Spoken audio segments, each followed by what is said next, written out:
Bapak Ibu guru hebat yang ikut bergabung untuk diskusi malam hari ini bisa nanti bergabung di KGBN. Mungkin ketika kita ikut KGBN, ikut sebuah organisasi yang insya Allah bermanfaat, banyak nilai plusnya. Kita dapat tergabung dengan guru-guru se-Indonesia untuk belajar bersama dan mewujudkan visi KGBN tadi yang sudah saya bacakan. Nah, mungkin itu sekilas dari KGBN dan perkenalan pada malam hari ini. Untuk mempersingkat waktu, untuk Bapak Rizky Rahmadhani, silahkan untuk memaparkan materi yang sudah disiapkan. Monggo Bapak Rizky.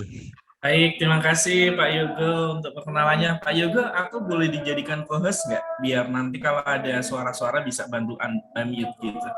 Oke, siap. Dibantu jadi co-host ya. Oke, Siap. terima kasih Pak Yogo. Selamat malam Bapak Ibu semuanya. Assalamualaikum warahmatullahi wabarakatuh. Senang sekali, ini baru permulaan ya, udah 40 yang hadir. Kayaknya nanti setelah Isya akan semakin banyak yang hadir, bisa sampai 100 semoga ya teman-teman semuanya yang hadir pada malam hari ini. Yang paling senang adalah semangatnya belajar teman-teman luar biasa. Jadi malam hari sepulang ngajar gitu ya, tapi teman-teman masih punya komitmen untuk belajar. Ini salah satu hal yang luar biasa menurut saya, teman-teman semuanya. Terima kasih sekali lagi. Mohon maaf ini kamera saya bureng karena tadi laptop saya rusak. Ini saya pinjam laptopnya adik teman-teman semuanya. Izin terlebih dahulu untuk berbagi tentang P5 ya teman-teman semuanya pada malam hari ini. Sebentar. Oke. Apakah slide saya sudah kelihatan, teman-teman? Jika sudah, mungkin bisa dikasih feedback di kolom chat. Oke, udah ya, udah aman ya, teman-teman. Kalau sudah aman, saya akan memulai sesi pada malam hari ini. Salah satu hal yang baru di kurikulum Merdeka adalah adanya proyek penguatan profil pelajar Pancasila, teman-teman semuanya gitu. Jadi, selain adanya materi yang esensi, kemudian adanya CPTP, kemudian adanya KOSP, salah satu hal yang baru di kurikulum Merdeka adanya proyek penguatan profil pelajar Pancasila. Kalau dulu ya teman-teman semuanya kita mungkin kenalnya tuh ada intrakurikuler sama ekstrakurikuler. Jadi itu intrakurikuler mungkin kegiatan pelajaran yang pagi hari gitulah bahasa sederhananya. Kalau ekstra di luar jam yang biasanya di pagi hari, setelah pagi hari gitu. Nah, saat ini teman-teman semuanya nggak sekedar hanya ada dua, intra sama ekstra, tapi ada tiga, intrakurikuler, ekstrakurikuler, sama satu lagi namanya kokurikuler, yaitu proyek penguatan profil pelajar Pancasila, ini kokurikuler. Kalau dahulu, intrakurikuler mungkin, misalnya saya ibaratkan ya, dapat jam misalnya di kurikulum sebelumnya 100 jam. Nah, di kurikulum Merdeka sekarang nggak 100 jam. 20-30%-nya dipotong untuk kokurikulernya. Berarti misalnya tadinya 100 jam, ya sekarang intrakurikulernya itu 70 jam, 20-30%-nya digunakan untuk P5. Jadi P5 itu sesuatu yang memang dipisahkan dari intrakurikuler. Ya, dipisahkan, sesuatu yang beda, teman-teman. Kenapa sih pemerintah munculin P5 ini? Kalau aku baca salah satu naskah akademiknya ya, dan saya ngalamin sendiri ya ketika jadi guru dulu, saya guru bahasa Indonesia teman-teman semuanya. Terus sebagai seorang guru bahasa Indonesia biasanya saya diberi titipan sama pemerintah, Pak Rizky, selain kamu ngajak murid untuk bisa akademiknya bagus, kamu juga harus ngajak murid untuk karakternya bagus, perilakunya bagus, dan lain sebagainya itu, teman-teman. Nah, biasanya sebagai seorang guru, itu tuh ngerasa repot untuk nilai itu di intrakurikuler, teman-teman semuanya. Akhirnya, biasanya yang saya lakukan pada waktu dulu, itu ngaji, ngarang biji untuk karakter. Oh, bocah ini, oh, anak ini kayak gini, aku nilai segini aja deh, oh, anak ini kayak gini, gitu. Jadi kayak pendidikan karakter itu tuh kayak nggak difokusin pada waktu itu gitu. Nah akhirnya saya happy banget pendidikan karakter, terutama munculin profil penguatan pelajar Pancasila ini, teman-teman semuanya. Jadi dapat jam khusus, bayangin ya, pendidikan karakter dapat jam khusus 20-30%. Kalau dulu kan enggak ya. Nah, ini sesuatu yang menurut saya menarik, teman-teman semuanya, berkaitan dengan proyek penguatan profil pelajar Pancasila yang akan saya bahas pada malam hari ini. Nah, oke, sebentar ya. Perkenalkan terlebih dahulu bagi teman-teman yang belum kenal, saya Rizky Ramadhani. Saat ini saya dipercaya sebagai ketua dari sebuah lembaga namanya Kampus Pemimpin Merdeka, lembaga yang ingin melahirkan para pemimpin-pemimpin perubahan di setiap ekosistem, terutama yang berkaitan dengan pendidikan. Teman-teman bisa follow Instagramnya Kampus Pemimpin Merdeka. Saya juga saat ini sedang mengembangkan sebuah platform namanya Jangan Jadi Guru. Pak, kok namanya Jangan Jadi Guru? Lihat aja teman-teman semuanya. Walaupun namanya Jangan Jadi Guru, saya nggak mengajak teman-teman untuk nggak jadi guru. Malah kebalikannya, saya ngajak teman-teman untuk jadi guru, teman-teman. Silakan nanti dibaca kenapa namanya itu. Nanti bisa dilihat ya teman-teman semuanya di Instagram. Baik. Oke, nah teman-teman juga bisa follow Instagram saya, Instagram pribadi saya di @rizkyrahmat. Seperti itu ya. Oke, saya next. Bentar. Saya next terlebih dahulu. Oke, nah ini tujuan sesi kita pada hari ini, teman-teman semuanya.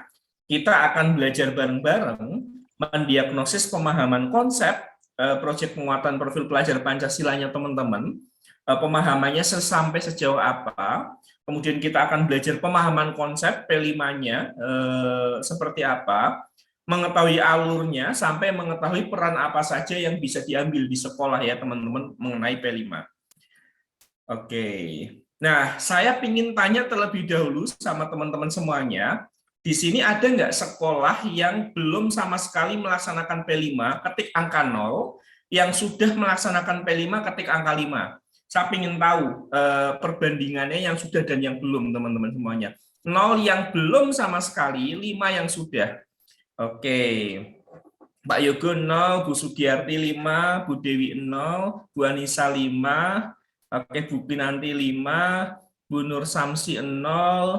Oke, kebanyakan 5 ya, kebanyakan sudah, tapi beberapa masih ada yang belum. Nah, kita bahas nanti.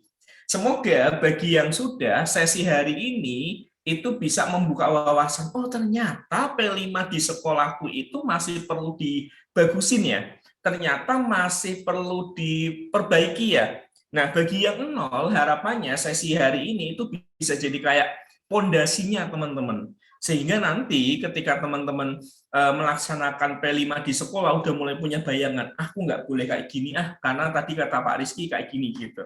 Oh gini gitu. Jadi harapannya sesi hari ini benar-benar bisa membantu teman-teman baik yang belum ataupun yang sudah sebagai bahan refleksi ya teman-teman semuanya tentang proses penguatan profil pelajar Pancasila.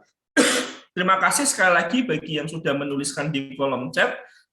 Kalau aku lihat peta yang hadir pada hari ini beragam, ada yang belum sama sekali melaksanakan P5, ada yang sudah melaksanakan P5. Terima kasih sekali lagi. Baik, sebentar ya. Nah, oke. Nah, kalau yang udah dan yang belum, yang belum pun mungkin pernah ikut webinar atau belajar di PMM, ataupun yang udah mungkin udah belajar banyak hal. Nah, di sini ada yang namanya block 3, teman-teman semuanya. Saya ingin tahu pemahaman teman-teman tentang P5 itu digambarkan nomor berapa. Di block 3 ini itu menggambarkan ekspresi. Ada yang misalnya angka 1 nih, ekspresinya sedih. Mungkin dalam pikirannya, sebenarnya ini P5 itu mau dibawa kemana sih? Saya hanya ikut saja sama sekolah-sekolah lain gitu, bingung. Kayak nomor 8, lagi merenung. Saya sebenarnya masih bingung nih P5 mau dibawa kemana, mau ngapain gitu. Nomor 8. Nomor 21, marah. Ya Allah, gara-gara P5 ini anak-anak harus ngeluarin uang banyak, sekolah ribet, harus bikin pameran ini itu gitu. Nomor 21 misalnya. Nomor 14, ternyata P5 sama aja dengan pelajaran prakarya. Apa bedanya kalau kayak gini? Nah, silakan. Ekspresi mana yang menggambarkan perasaan teman-teman tentang P5, tulis di kolom chat. Nomor 1 sampai 21, nomor berapa yang mewakili perasaan pemahaman teman-teman tentang P5? Silakan teman-teman tuliskan. Nah, menarik. Bu Nur Samsi nomor 8. Wah, masih merenung nih Bu Nur Samsi. Pak Andi nomor 11. Butuh rekan ya Pak, butuh teman untuk belajar bareng. Terima kasih Bapak. Bu Wisnawati, Bu Wisnawati sama nomor 11 butuh teman, tapi kayaknya dari ekspresinya happy nih. P5 ini menarik nih, tapi aku butuh teman. Ada nomor 13. Nomor 13 itu di atas masih melihat ini sebenarnya mau dibawa kemana ya sambil sedekap gitu ya. Oke, Bu Anissa terima kasih. Bu Siska nomor 7 masih takut untuk naik ke atas sambil belajar ya. Oke, siap, terima kasih Bu Anissa. Bu Dewi nomor 8 sama masih merenung. Nomor 18 Bu Sugiyarti happy. Yang happy apa bukan ya? 18 itu yes, happy Bu ya di sini ya. Kalau aku lihat 18 happy. Senang dengan SMP 5 ya Bu Sugiyarti ya. Terima kasih. Bu Nisa nomor 7. Sama masih takut-takut ya. Oke. Nomor 10 apa Pak? Nomor 10 itu ya kayak udah ready. Aku udah siap. P5 itu kayaknya menyenangkan gitu. Nah, ini enggak antara pemahaman ekspresi antara saya dan teman-teman pasti beda-beda. Jadi terserah teman-teman yang merasakan teman-teman semuanya ya. Oke, terima kasih. Kalau di sini aku lihat antara teman-teman tuh juga memiliki perasaan yang beda-beda. Ada yang sudah siap, ada yang masih merenung, ada yang butuh teman, ada yang takut ingin belajar, ada yang kayak skeptis, ini ngapain sih P5 itu gitu, ada yang kayak gitu, pasti beda-beda. Tapi nggak apa-apa teman-teman semuanya, ini memang yang namanya belajar itu perlu ada keragaman ya teman-teman semuanya. Terima kasih sebelumnya. Ini yang saya lakukan namanya assessment awal. Teman-teman bisa melakukan apa yang saya lakukan ini pakai block tree, pakai bertanya ke muridnya, pakai emoticon, itu namanya assessment awal untuk melihat kesiapan murid dalam belajar. Silakan nanti bisa dipraktekkan ya, ditiru cara-cara saya kayak gini. Baik, terima kasih teman-teman semuanya. Nah, apa sih sebenarnya tujuan dari project profil? Kenapa ini ada? Kenapa project profil ini tiba-tiba ada di kurikulum Merdeka? Kenapa dulu nggak ada? Tadi sudah saya jelaskan di awal. Nah, kita bahas ya teman-teman semuanya, apa sih sebenarnya tujuan dari project profil? Saya ngambil salah satu kutipannya dari Ki Hajar Dewantara, teman-teman, di buku panduan project profil project penguatan profil pelajar Pancasila di bukunya. Jadi ini salah satu tujuan dari project profil itu diambil dari kutipan ini. Perlulah anak-anak, taman siswa, kita dekatkan hidupnya kepada peri kehidupan rakyat, agar supaya mereka tidak hanya memiliki pengetahuan saja tentang hidup rakyatnya, akan tetapi juga mengalaminya sendiri. Ya, jadi agar anak nggak sekedar tahu apa itu gotong royong, agar anak nggak sekedar tahu apa itu kreatif, agar anak nggak sekedar tahu apa itu mandiri, tapi anak benar-benar memiliki itu, mengalami itu, merasakan itu, teman-teman. Nah, ini harapannya yang diharapkan dari P5 ini, teman-teman, sebuah proyek, sebuah tahapan aktivitas yang anak-anak harapannya mengalami melalui proses itu sehingga anak-anak memiliki sikap gotong royong, anak-anak memiliki sikap mandiri, anak-anak bernalar kritisnya punya dari proses yang dibikin teman-teman semuanya. Ini tujuan dari P5, tujuannya menarik. Ya, jadi alih-alih teman-teman langsung biar kamu bisa punya sikap gotong royong, silakan baca buku itu gitu. Enggak. Ya, tapi melalui proses, melalui aktivitas, melalui tahapan, harapannya anak-anak memiliki sikap itu. Bukan sekedar hanya baca pengertiannya, ciri-cirinya, contoh-contoh kegiatannya, tapi benar-benar ngalamin langsung, teman-teman. Ini tujuan dari P5. Ya, nah, itu teman-teman semuanya. Nah, ini beberapa karakteristik dari P5. Jadi dari namanya, Proyek Penguatan Profil Pelajar Pancasila. Jadi kegiatan proyek ini yang difokusin adalah karakternya, teman-teman. Nguatin karakternya anak. Jadi dari aktivitas yang dirancang itu harapannya karakter anak ini semakin kuat. Sekaligus kesempatan untuk belajar dari lingkungan sekitar. Karakternya kuat, anak semakin kenal sekitarnya. Ini ya, aku sambil coret-coret biar teman-teman memahami ini. Sebentar. Nih. Yang pertama, karakternya kuat dan harapannya anak-anak tidak terlepas dari belajar lingkungan sekitar, ya. Jadi jangan sampai ketika bikin proyek P5 nggak ada kaitannya sama lingkungan sekitar, dijauhkan. Nah, ini yang ini yang akan disasar dari P5. Kemudian teman-teman semuanya, ini nanti harapannya si anak-anak ini melakukan aksi nyata ya dan menjawab isu-isu ya yang ada di sekitar. Jadi kalau misalnya nih di sekitarnya ada isu anak-anak suka makan sambil berdiri, itu kan isu ya. Nah, nanti anak-anak bikin aksi nyata gimana agar anak-anak tidak makan sambil berdiri. Ada isu anak TK misalnya, mainannya berantakan di mana-mana. Nah, harapannya anak-anak ini diajak untuk menjawab isu-isu yang terjadi di sekitar dengan aksi nyata, nggak sekedar hanya ngerjain soal, teman-teman semuanya. Seperti itu ya. Tuh, yang pertama. Jadi karakternya kuat, harapannya anak-anak ngelakuin aksi nyata, dan harapannya anak-anak berkontribusi bagi lingkungan sekitar.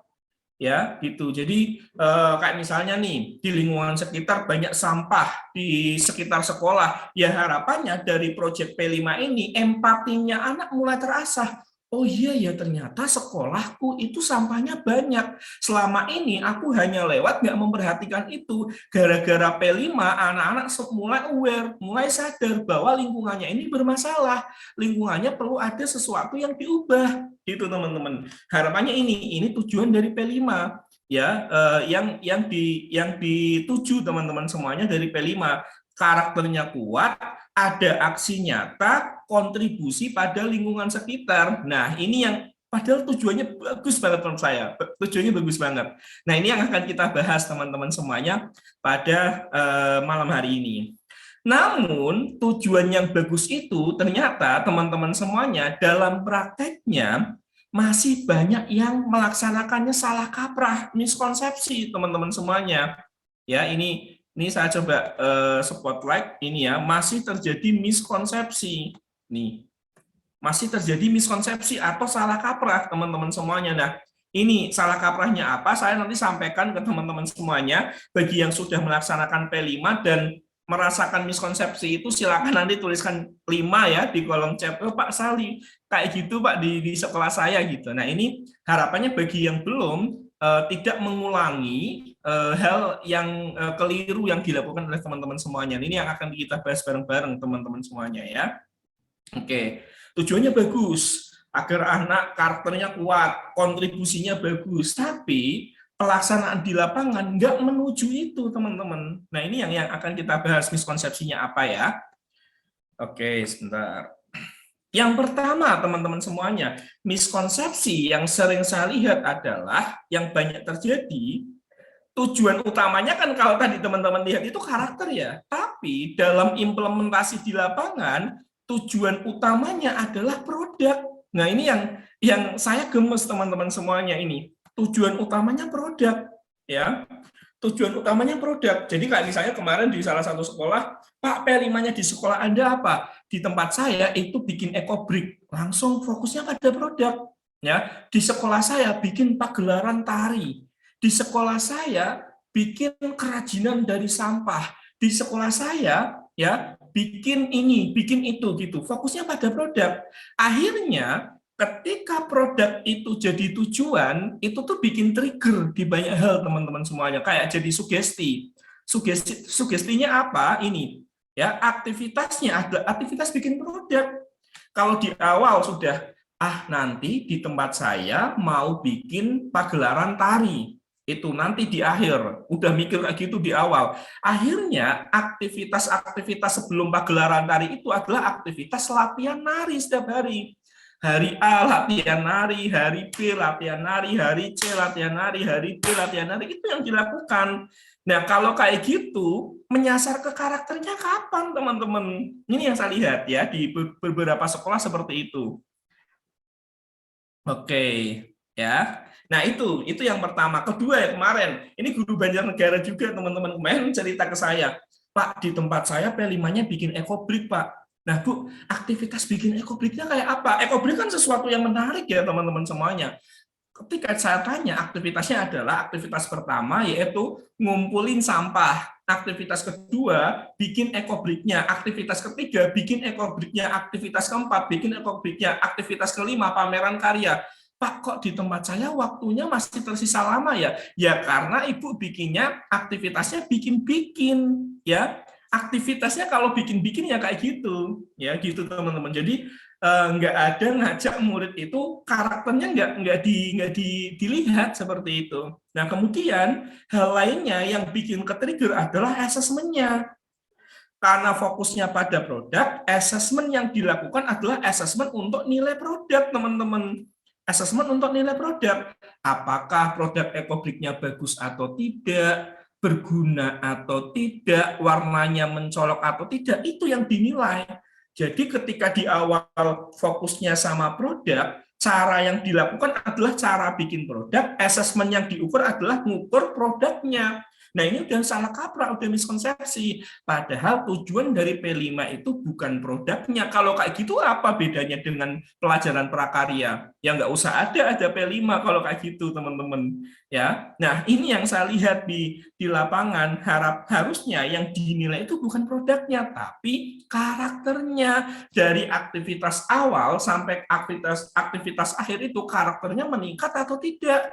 Ada karakter yang baru atau tidak? Gotong royongnya gimana, mandirinya dia semakin mandiri enggak, kreatifnya semakin kreatif enggak, itu yang dinilai, bukan produknya bagus tidaknya teman-teman semuanya, ya.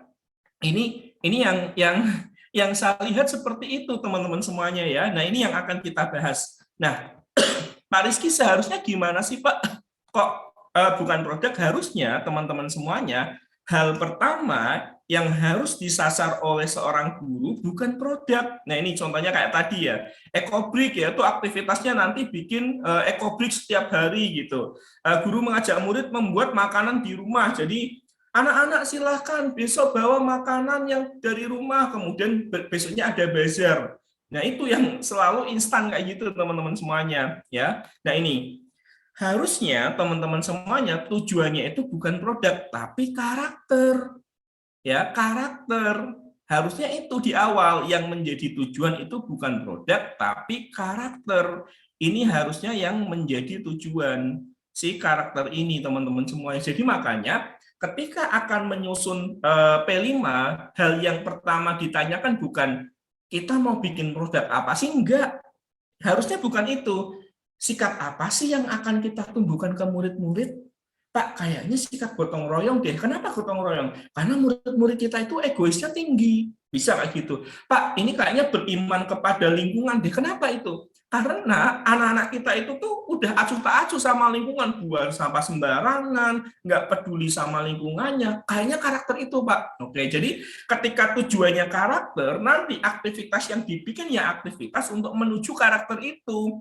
Produk itu hanya cara, teman-teman. Produk itu bukan tujuan, tapi cara. Tujuannya adalah karakter.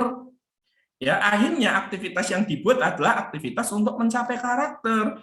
Asesmen juga sama. Ketika selama dia melakukan proses, yang dinilai bukan bagus tidaknya produk, tapi karakternya. Saat aktivitas 1, apakah dia sudah menunjukkan sikap gotong royong? Oh, belum, ternyata dia masih egois. Aktivitas 2, apakah muncul sikap gotong royongnya sampai akhir, sampai pameran karya, apakah sikap itu muncul? Harusnya itu yang menjadi apa ya, yang menjadi tujuan teman-teman semua. Yang saya lihat selama ini yang menjadi apa namanya? Yes, nanti saya kasih contoh Bu ya. Yang menjadi tujuan itu karakter bukan produk teman-teman semuanya. Ini saya setelah ini akan ngasih contoh teman-teman semuanya. Itu yang pertama, miskonsepsi yang pertama. Ya, oke. Contohnya kayak apa Pak Rizky ini misalnya nih, sikap yang akan saya tunjukkan atau saya munculkan ke anak-anak, misalnya ini, pertama adalah gotong royong, misalnya ini gotong royong, ya, mandiri, beriman dan bertakwa, kreatif, ini sikap yang harus dimiliki anak, ya. Jadi hal pertama sebelum bikin P5, guru-guru atau sekolah harus menentukan dulu sikap apa, karakter apa, atau kalau di P5 itu namanya dimensi apa yang akan disasar. Ya, nah kemudian untuk menyasar ini pakai apa? Misalnya nih pakai project bikin ekobrik. Akhirnya teman-teman semuanya ketika bikin aktivitas bikin ekobrik ya akhirnya menyasar ini gini misalnya. Teman-teman lihat bahwa anak-anak beriman dan bertakwanya, terutama kepada lingkungan, itu masih kurang. Nah, oke, berarti gimana ya caranya? Akhirnya teman-teman nyusun aktivitas nih. Aktivitas pertama, saya mau ngundang Pak Bon untuk cerita di dalam kelas tentang bagaimana susah payahnya dia bersihin lingkungan sekolah dan gemesnya dia sama siswa-siswa yang buang sampah sembarangan. Agar anak-anak mulai empati dan mulai muncul beriman dan bertakwanya kepada lingkungan. Itu yang pertama, misalnya aktivitas pertama kayak gitu, teman-teman. Jadi dipantik rasa penasarannya murid.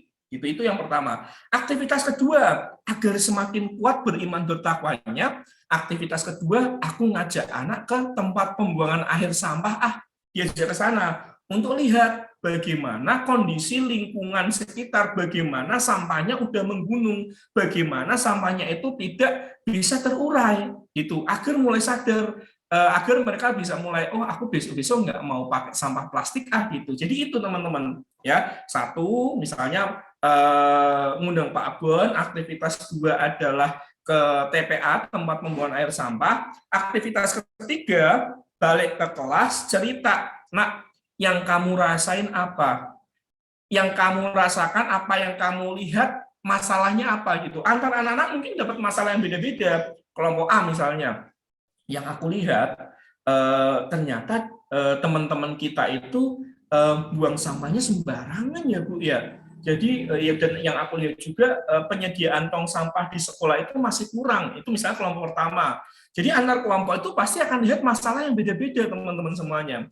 Murid yang kedua, kelompok yang kedua, lihat bahwa penggunaan sampah plastik. Kelompok ketiga malah lihatnya sesuatu yang beda. Bu, kasihan ya Bu, orang-orang yang hidup di tempat pembuangan akhir sampah, mereka airnya jadi tercemar, ininya tercemar. Jadi antar kelompok itu bisa dapat masalah beda-beda teman-teman. Dan akhirnya tiap kelompok itu nggak harus bikin ekobrik, bisa juga ya kelompok A melihat karena nggak ada tong sampah, dia menginisiasi bikin tong sampah, itu bisa. Kelompok B melihat masalah yang beda, aku biar anak-anak mulai aware akan sampah, aku mau bikin campaign di TikTok, di sosial media, boleh. Kelompok C melihat masalah itu, jadi mungkin kelompok C bikin semacam seminar atau bikin semacam audiensi dengan dinas pendidikan, dinas kesehatan, lingkungan hidup, boleh banget. Jadi antar kelompok itu nggak harus bikin ekobrik. Gitu, itu yang disasar itu ya. Ya, aku ngasih contoh yang kedua, bazar sekolah teman-teman ya. Kalau sekedar hanya nyuruh anak bawa makanan, kemudian ada bazar sekolah, itu bukan P5. Agar P5 gimana? Misalnya nih ya, misalnya ngasih contoh, anak-anak disuruh pada hari itu keliling lihat atau mungkin pada pertemuan pertama ada seorang ahli gizi yang cerita tentang makanan-makanan yang bergizi di sekolah. Jadi teman-teman undang tuh ahli gizi atau mungkin alumni yang punya pengalaman ahli gizi, atau teman-teman sebagai guru, misalnya guru TK atau guru SD gitu ya, bikin pupet atau dongeng yang kaitannya sama gizi, itu boleh, bisa beragam cara disesuaikan dengan murid. Itu yang pertama. Aktivitas kedua, ngajak anak untuk keliling lingkungan sekolah, melihat, nanti anak-anak bikin semacam checklist gitu, makanan yang bergizi dan enggak bergizi, nanti anak-anak mulai mendata teman-teman semuanya gitu, itu bisa. Aktivitas ketiga, anak-anak disuruh untuk bikin menu makanan yang bergizi dan mengandaikan mereka ketika jadi, kalau kamu buka kantin di sekolah, makanan bergizi apa yang akan kamu jual, misalnya kayak gitu teman-teman.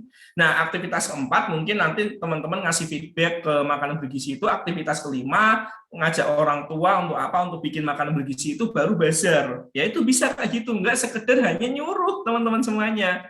Ya, gitu. Ketika di awal, nah itu harusnya seperti itu. Sama halnya dengan pagelaran tari, nggak sekedar hanya latihan nari. Aktivitas pertama misalnya ngajak anak-anak untuk ke sebuah desa, di mana di desa itu ada aktivis-aktivis atau budayawan tari, untuk melihat kenapa sih tari nggak banyak diminati, terutama tradisional. Di situ mereka meneliti teman-teman. Nah, setiap kelompok akan dapat masalah yang beda-beda. Misalnya, oh aku lihat ini kayaknya karena publikasi narinya masih jelek deh, mereka masih pakai cara-cara sederhana. Jadi kelompok itu bisa nanti, aku mau bikin tari ini lebih disukai oleh masyarakat di daerahku, aku mau bikin campaign di TikTok, aku mau bikin kemasan tari ini lebih disukai, itu boleh. Kelompok kedua, aku mau bikin pameran tari atau pameran fotografi yang isinya tari-tari agar orang-orang mulai aware, mulai tahu tentang tari ini. Kelompok tiga bikin pagelaran tari, ya boleh. Antar orang bisa beda-beda, nggak semuanya harus tari. Kalau semuanya harus tari, apa bedanya dengan pelajaran seni, teman-teman semuanya, kayak gitu. Itu yang pertama ya. Itu contoh-contoh aktivitas yang bisa dilakukan oleh teman-teman semuanya. Yang penting, hal pertama yang harus disasar itu adalah karakternya, bukan produk. Tujuannya itu karakternya, dimensinya. Produk itu adalah cara ya teman-teman semuanya, itu yang perlu disasar seperti itu ya. Oke, next. Nah ini miskonsepsi yang kedua. Ini baru kedua ya. Tadi pertama, baru kedua aja baru pertama aja udah setengah jam ya. Ini slide-nya masih banyak. Miskonsepsi yang kedua adalah yang sering saya lihat, yang banyak terjadi. P5 itu tuh dianggap sesuatu yang instan, ingin cepat selesai. Ya, kayak misalnya, Pak, di tempat saya karakter itu sudah jadi tujuan, Pak. Ya, jadi saya pingin murid-murid saya itu punya sikap gotong royong. Lalu aktivitas yang saya bikin adalah setiap hari ada kebiasaan mereka bersih-bersih bareng-bareng di pagi hari. Kayak gitu. Jadi nggak ada aktivitas lainnya, aktivitasnya gitu. Hari ini bersih-bersih, besok bersih-bersih, besok bersih-bersih, kayak gitu. Ada juga kemarin teman-teman, Pak, di tempat saya juga sama, sudah karakter yang menjadi tujuan. Salah satunya karakter untuk memiliki sikap berkebinekaan global. Kemarin di sekolah saya bikin seminar, ngundang orang cerita tentang kebinekaan global, Pak, bisa kayak gitu. Apakah itu bisa disebut P5, Pak? Menurut saya belum. Ya, P5 itu bukan instan, teman-teman semuanya. Kayak tadi ini ya, yang saya sampaikan, kegiatan pembiasaan kebersihan tiap hari untuk gotong royongnya semakin bagus, seminar kewirausahaan ya, biar sikap kewirausahaannya anak bagus, atau kemah Sabtu Minggu bersami gitu, teman-teman semuanya. Nah, harusnya teman-teman semuanya aktivitas P5 itu harus melewati beberapa tahap yang seperti tadi saya sampaikan. 3 tahap ini harus ada di P5. Aktivitas apa aja? Ada investigasi, ada menemukan masalah, ada mengambil keputusan. 3 ini, kayak tadi misalnya, saya ngajak anak untuk mendengarkan cerita Pak Bon. Anak kan sedang investigasi sebenarnya. Saya ngajak anak untuk keliling, melihat kantin-kantin. Saya kan ngajak anak investigasi. Kalau saya hanya nyuruh anak sana bersih-bersih, sana ikut seminar, yang nggak ada proses investigasi, teman-teman. Itu saya ngajak anak ke tempat pembuangan akhir sampah, saya ngajak anak investigasi. Saya ngajak anak nonton video tentang apa, lalu anak melakukan investigasi akan itu ada investigasinya. Ya, yang pertama itu harapannya P5 itu ada proses investigasi. Pak, kalau TK emang bisa banget teman-teman semuanya, kayak tadi misalnya.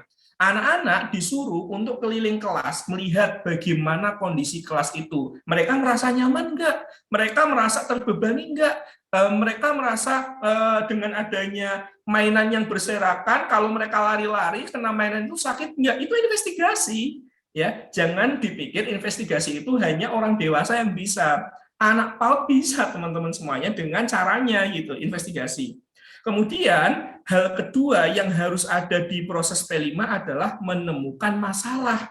Kayak tadi misalnya, anak ketemu Pak Bon, anak ke tempat pembuangan akhir sampah, agar mereka menemukan masalah. Sebenarnya masalah yang terjadi di lapangan itu apa? Ada anak yang bilang bahwa tong sampahnya kurang, ada anak yang bilang bahwa kesadaran anak orang-orang untuk tidak memakai plastik masih rendah, semuanya pakai plastik gitu, teman-teman semuanya. Gitu. Ada orang yang menganggap bahwa ini karena tari-tarian yang ada di desaku itu publikasinya kurang gitu, menemukan masalah. Ada proses ini. Coba bayangin kalau aktivitasnya nyuruh anak langsung bersih-bersih aja, mereka nggak menemukan masalah, mereka hanya disuruh gitu. Yang poin penting dari P5 ini muncul kesadaran, teman-teman. Bukan disuruh, tapi muncul kesadaran, melihat langsung, ngalamin langsung. Nah, ini yang saya sering lihat. Pak, saya mau bikin ini pembiasaan setiap hari hormat bendera. Nah, kalau kayak gitu, kalau sekedar disuruh, ya nggak bisa. Gimana harus ada aktivitas investigasinya, agar anak tahu kenapa harus hormat bendera. Itu teman-teman semuanya ya. Kemudian harapannya ada proses ngambil keputusan. Ya, ada misalnya nih, Pak, saya mau bikin ini, Pak, karena ada masalah ini, saya mau bikin ini, Pak, kalau ambil ini bisa, teman-teman semuanya. Jadi ada proses ngambil keputusan. P5 yang bagus itu ada 3 tahapannya. Ada tahap investigasinya, ada tahap menemukan masalahnya, ada tahap mengambil keputusannya. Itu yang harusnya dilewati oleh anak-anak, nggak sekedar hanya bikin, nggak sekedar hanya disuruh, teman-teman, seperti itu. Ya, seperti itu teman-teman semuanya. Oke. Nah, ini yang kedua ya teman-teman semuanya ya. Kita bahas yang ketiga, miskonsepsi baru 2. Nah, ini yang saya sering lihat kemarin, Pak, oh ternyata P5 itu nggak digabungkan ya. Ini yang saya lihat di lapangan, menganggap bahwa proyek penguatan profil pelajar Pancasila itu digabungkan dengan intrakurikuler, digabungkan dengan bahasa Indonesia, digabungkan dengan matematika, digabungkan dengan IPS, geografi, dan lain sebagainya. Enggak, teman-teman. Ini dapat porsi khusus, yaitu 20-30% jam. Gitu, dapat porsi khusus, dapat jam khusus. Nah, makanya nih harusnya terpisah dari intrakurikuler karena P5 ini yaitu kokurikuler ini mendapatkan jam khusus yaitu 20-30%. Dapat jam itu harusnya ya. Jadi P5 itu dapat jam khusus, nggak digabungkan dengan mapel yang biasanya. Makanya ini ada jadwal khusus teman-teman semuanya, ini seperti ini jadwalnya. Ada 3 pilihan jadwal yang direkomendasikan oleh Kemdikbud teman-teman semuanya ya. Ini aku coba garis bawah. Yang pertama ini. Jadi teman-teman bisa bikin jadwal P5 ini teman-teman semuanya itu bisa ini hari Jumat. Jadi full di akhir minggu.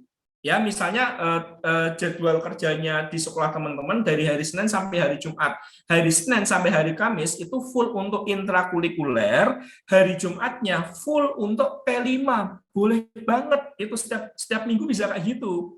Jadi P5 ini nggak ada kaitannya sama intrakurikuler, tapi dibedakan, bisa di hari Jumat. Bisa juga setiap hari di jam akhir. Ya, teman-teman semuanya, di jam akhir. Hari Senin di jam akhirnya, hari Selasa di jam akhirnya, hari Rabu di jam akhirnya, hari Kamis dan Jumat dan lain-lain di jam akhirnya. Pak, kenapa di jam akhir, Pak? Kenapa nggak awal? Coba bayangin, teman-teman. Ya, kita sedang ngajak anak-anak ke terminal misalnya, lagi meneliti apa yang ada di terminal. Tiba-tiba jamnya mau habis, aduh habis ini jam matematika nih, anak-anak harus pulang. Kan nggak lucu kan gitu, motong jam yang lainnya gitu. Makanya harapannya di jam akhir. Harapannya P5 ini pembelajarannya lebih fleksibel. Ya, gitu teman-teman. Di akhir minggu juga sama, agar anak-anak nggak kepikiran itu. Bisa juga, ini yang sering diambil oleh banyak sekolah, teman-teman semuanya, di blok gitu. Jadi misalnya 1-5 bulan untuk intrakurikuler, bulan ke-6 full untuk P5 di blok, setiap harinya P5. Boleh mengumpulkan, memadatkan pelaksanaan tema dalam satu periode waktu. Ya, bisa 1 bulan, bisa 2 minggu, bisa seperti itu teman-teman semuanya. Teman-teman silakan ngambil yang mana, itu perlu didiskusikan sama pihak sekolah. Kira-kira mau ngambil yang option 1, option 2, ataupun option yang ketiga. Silakan teman-teman semuanya. Enggak, Bu. Enggak digabungkan dengan mapel. Silakan baca buku panduannya ya, teman-teman. Ini makanya yang saya sampaikan ini miskonsepsi yang terjadi di lapangan, teman-teman. Enggak digabungkan dengan mapel, enggak digabungkan dengan intrakurikuler, teman-teman semuanya. Dipisah seperti itu ya. Nanti teman-teman kalau misalnya, wah yang diomongkan Pak Rizky benar atau enggak, silakan teman-teman baca buku panduan P5-nya, ya nanti ada di situ penjelasannya teman-teman semuanya. Oke, itu ya. Next. Sebentar. Nah ini, yang sering terjadi juga, Pak, di tempat saya sudah P5, Bu, aktivitasnya berapa lama? Sehari 2 hari cukup, Pak, selesai. Nah ini yang saya sering lihat. Banyak terjadi bisa menganggap P5 itu sehari 2 hari selesai, teman-teman semuanya. Tidak, teman-teman. P5 itu ya P5 ini teman-teman semuanya tidak selesai dalam sehari 2 hari, teman-teman semuanya. Ya, ini saya coba lihat, teman-teman, saya ngajak analisis teman-teman semuanya. Satu proyek, satu tema itu teman-teman ya bisa mencapai 50 sampai 100 JP. Bayangin, apakah bisa sehari 2 hari 50 100 JP ini terpenuhi? Padahal sehari aja kan 24 JP. Apakah anak 24 JP itu full untuk sekolah untuk P5? Enggak kan? Ini yang saya sering greget di lapangan teman-teman semuanya. Nah, ini saya coba tunjukkan ke teman-teman semuanya. Jadi, teman-teman semuanya, sebentar ya. Nih, alokasi jam P5 itu antar jenjang itu beda-beda. Ya, jadi untuk SD dapat alokasi waktu 252 jam. Bayangin, dalam 1 tahun ya 252 jamnya itu untuk P5. Nggak ada kaitannya sama intra. Sekali lagi, teman-teman, nggak ada kaitannya sama intra. 252 jamnya digunakan untuk P5. 224 jamnya untuk P5, untuk SD kelas 6, 360 jamnya untuk P5 MTS, ya SMP kelas 7 sampai kelas 8. Ini semakin ke atas semakin banyak teman-teman semuanya. Bayangin ini alokasi waktu dalam 1 tahun teman-teman semuanya. Ini alokasi waktu dalam 1 tahun teman-teman semuanya. Jadi coba bayangin ya, dalam 1 tahun waktunya segitu ya, waktunya sebanyak gitu, nggak bisa hanya sehari 2 hari, perlu beberapa hari. Dan waktu-waktu ini ya akan dibagi menjadi beberapa proyek. Untuk PAUD dalam 1 tahun harapannya ada 1 sampai 2 proyek, SD ya 2 sampai 3 proyek, SMP 3 sampai 4 proyek, SMA 3 sampai 4 proyek, dan lain sebagainya. Ini teman-teman bisa baca sendiri. Saya coba ngasih hitungan kasar ya. Misalnya nih, SD kelas 1 sampai kelas 5 itu 252 JP.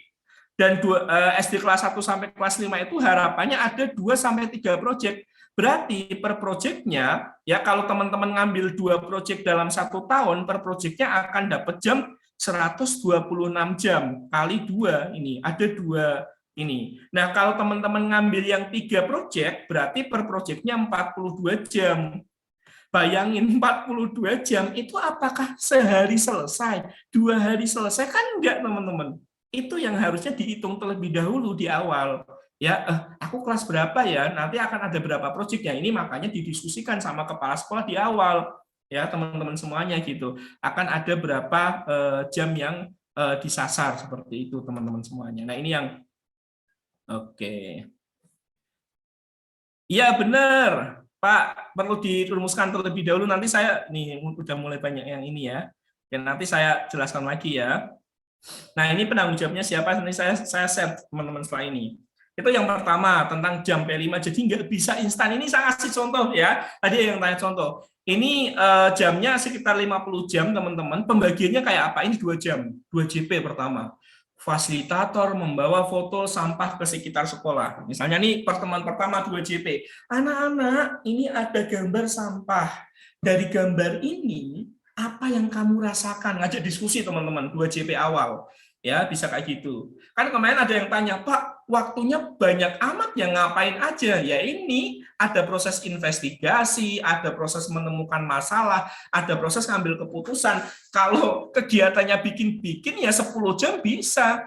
Kegiatannya hanya misalnya latihan nari ya 15 jam bisa. Tapi kalau kegiatannya ada investigasi, memecahkan masalah, ngambil keputusan, ya nggak bisa hanya sekedar 10 jam, 15 jam.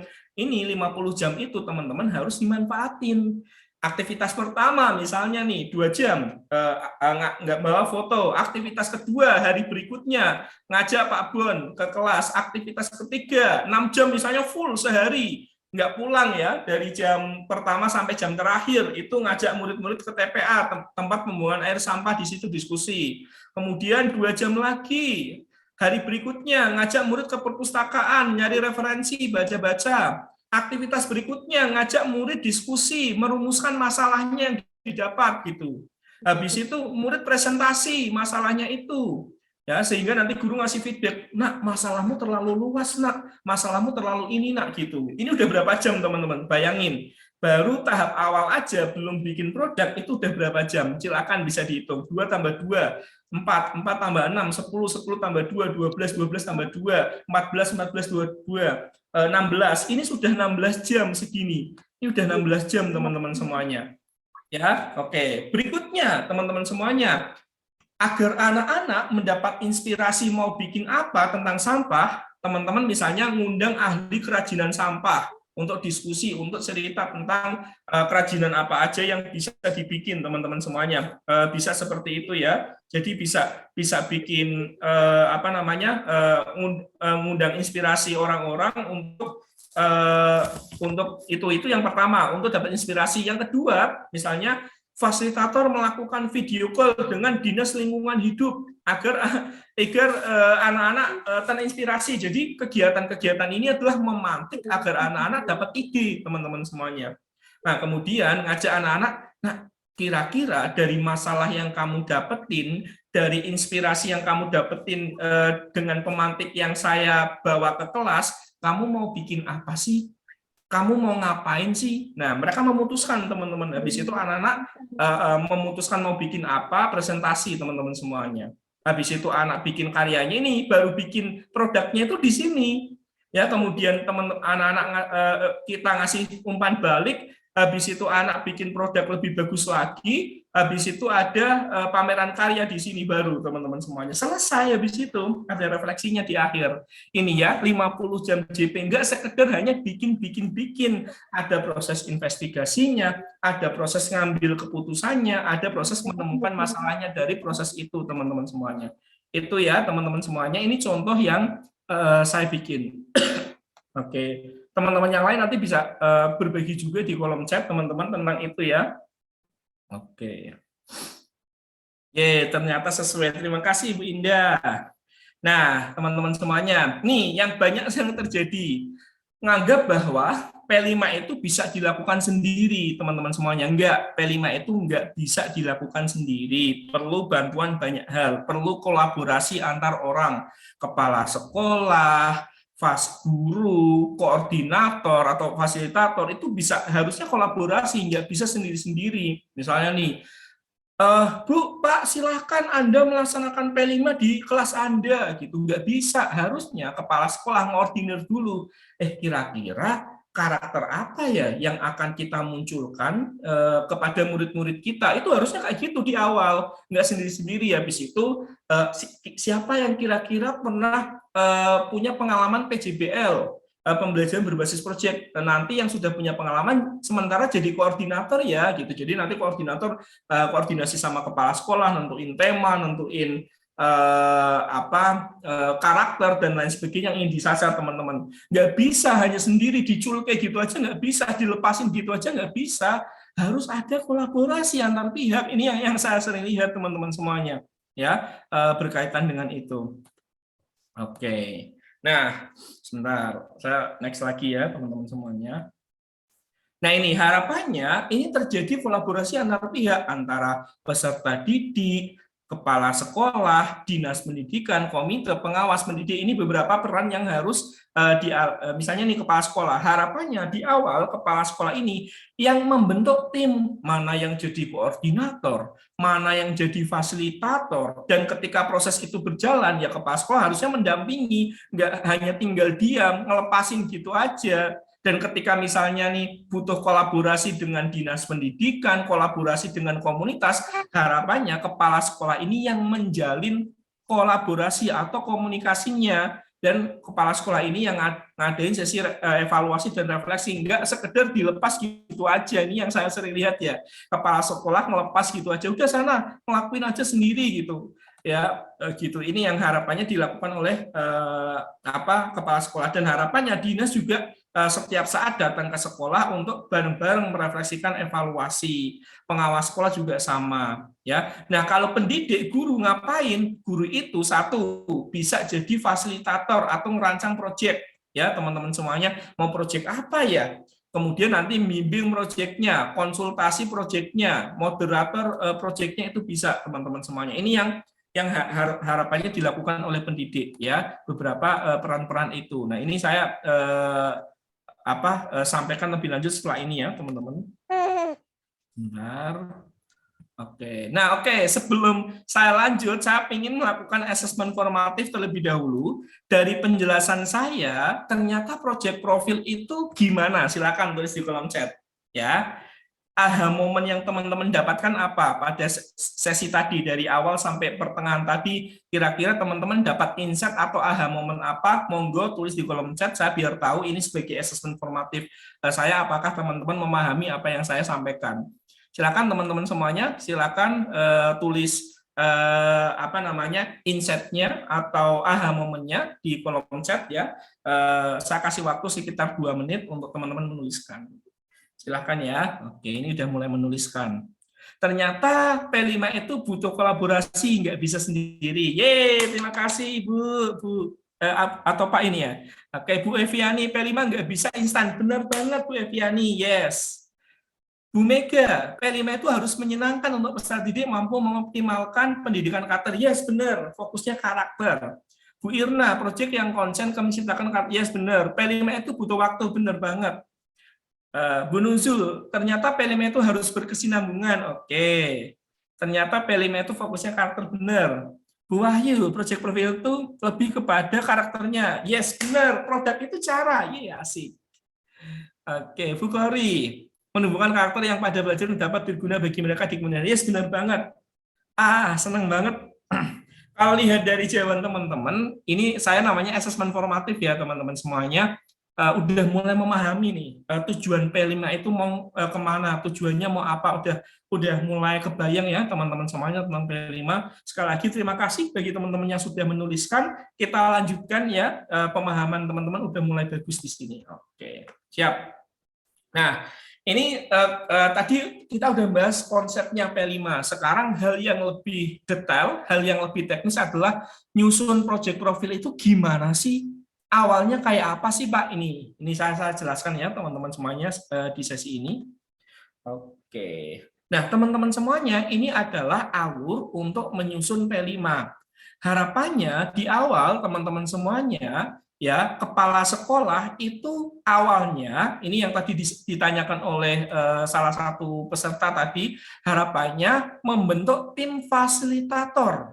Ya, gitu. Jadi kepala satuan pendidikan menyusun tim fasilitator. Ini mana ya yang jadi fasilitator? Nah, kalau baca buku P5, siapa sih yang jadi fasilitator? Ada 2, teman-teman. 1, harapannya yang jadi fasilitator adalah guru yang punya pengalaman melaksanakan PJBL, pembelajaran berbasis proyek, itu 1. Yang kedua, guru yang jamnya berkurang karena adanya P5 ini. Pak, saya guru matematika, gara-gara jam matematika saya kepotong, saya jamnya berkurang Pak, untuk dapat sertifikatnya susah. Itu bisa didapatkan jam kurangnya itu jadi fasilitator P5. Ya, itu teman-teman. Jadi ada 2, guru yang punya pengalaman ataupun guru yang jamnya kurang bisa jadi tim fasilitator. Itu yang pertama, teman-teman semuanya gitu. Kepala sekolah harus tahu, kepala sekolah harus menanyai terlebih dahulu, bukan asal-asalan. Wes kowe wae, wes kamu aja yang jadi. Ya bisa, harus adil di sini. Lihat mana guru yang jamnya kurang, mana guru yang punya pengalaman, bisa dijadikan fasilitator di sini, teman-teman semuanya. Oke. Oke ya. Ya, terima kasih teman-teman semuanya.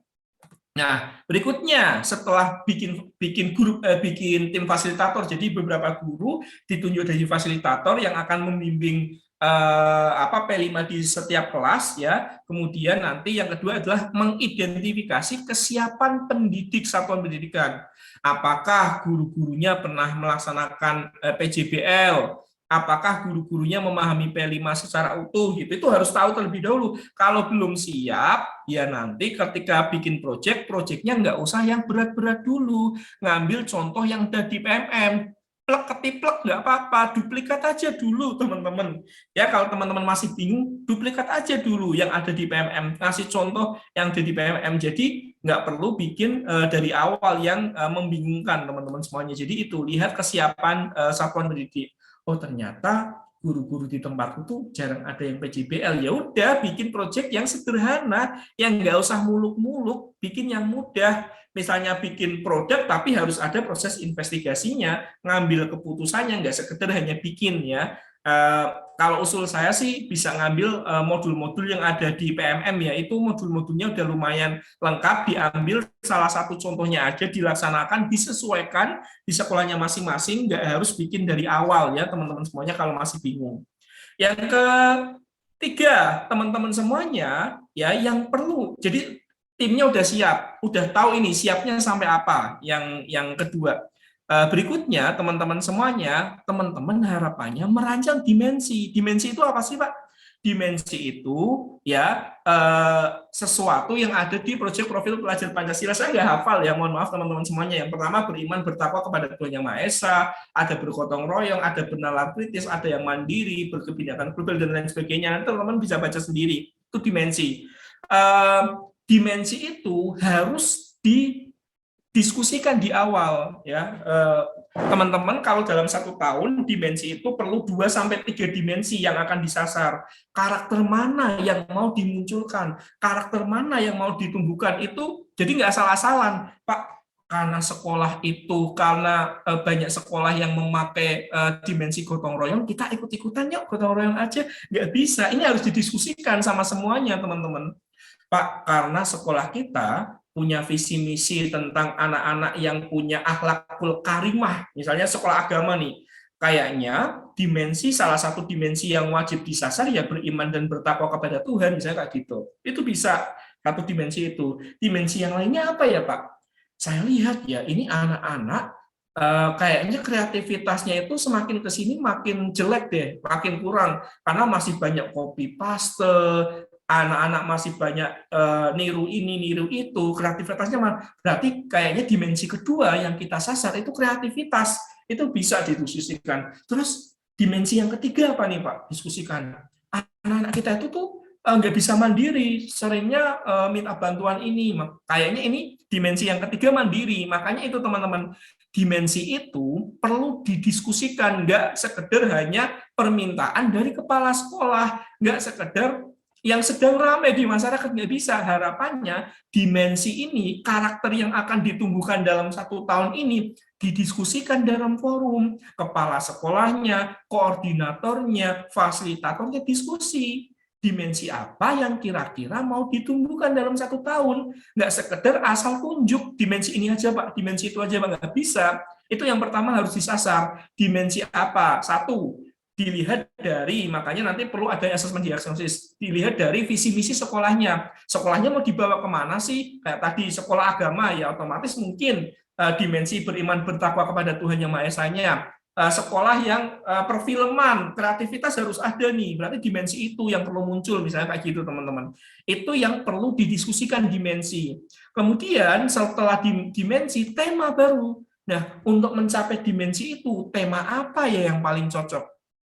Tema apa yang paling mudah itu? Baru nanti teman-teman ngitung alokasi waktu kayak tadi. Ya teman-teman semuanya. Nah setelah itu bikin modul project. Teman-teman nggak harus kok bikin modul project di awal. Teman-teman boleh ngambil punya Kemdikbud terlebih dahulu. Ya ini itu bagi teman-teman yang belum pernah melakukan ini, nggak harus bikin modul project dari awal. Teman-teman bisa ngambil duplikat yang ada di Kemdikbud. Yang penting esensinya ini teman-teman semuanya bisa melaksanakan. Ya itu teman-teman semuanya, tujuannya ke situ. Itu ya. Oke, sebentar aku clearkan dulu. Nah, setelah menyusun modul, berarti merancang strategi pelaporan. Pelaporannya kayak apa nanti saya jelaskan ya setelah ini teman-teman semuanya. Oke. Next. Nah, ini. Nah, timnya teman-teman semuanya, ini tim yang perlu ada di sekolah, yaitu koordinator project sama fasilitator project, teman-teman semuanya. Dalam 1 tahun, Bu Nuzul, itu minimal 2-3 dimensi, nggak 1 dimensi. Nggak boleh 1 dimensi ya, 2-3 dimensi. Tadi usul saya, dimensi itu yang perlu disasar, 1 lihat visi misi sekolahnya, atau mungkin melakukan asesmen diagnosis dulu. Karakter apa yang masih kurang di diri murid kita ya? yang mau kita up ya gitu, itu bisa melakukan asesmen awal dulu atau asesmen diagnosis baru menentukan dimensi teman-teman. 2-3 dimensi teman-teman dalam 1 tahun. Ya, oke. Kemudian ini membentuk tim. Tim itu ada 2, koordinator project, orang yang memimpin, leadernya, ya, kemudian fasilitator project, orang yang mendampingi murid secara langsung, teman-teman semuanya. Ini koordinator project itu boleh wakil kepala sekolah ataupun guru yang punya pengalaman PJBL. Jadi guru-guru yang pernah melaksanakan pembelajaran berbasis project harapannya dijadikan koordinator. Ya, karena punya pengalaman agar ternyata P5 itu kayak gini.